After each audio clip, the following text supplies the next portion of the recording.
all aware of how the girl child in this province is. We are married when we are at the age of 15. We are put in the houses and we are not supposed to go out. This kind of person is not allowed to interact with other people. My name's Monica Molo. I work as Executive Director of the Women's Shadow Parliament, Kenya.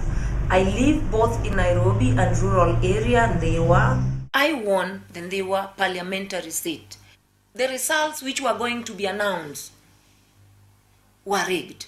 Goons of my opponent were threatening to kill me in front even of the security personnel. My home was almost in ashes with a petrol bomb on top of my roof.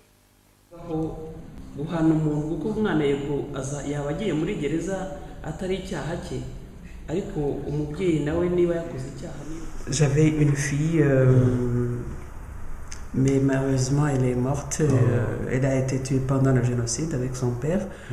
Heureusement, j'étais enceinte et j'ai eu une fille par après. Et maintenant, elle a 16 ans. Elle veut faire la politique dans les années à venir. Oui. Ça l'intéresse beaucoup.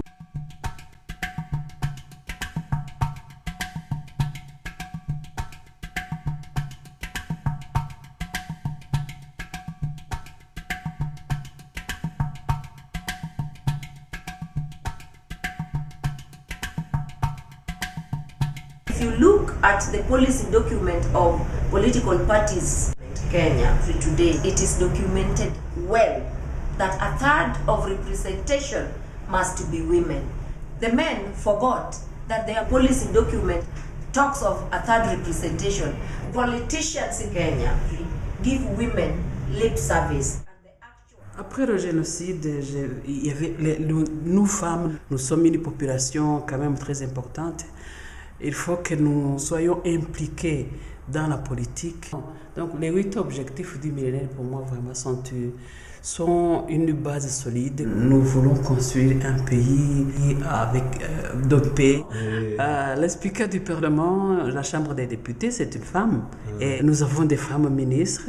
Et la maire de la ville de Kigali, c'est une femme. On ne peut pas faire rien sans qu'il y ait cette volonté politique qui est gender sensitive. Being a politician is my democratic right. We will participate in the Stand Up campaign of 2010 September, as I've always done.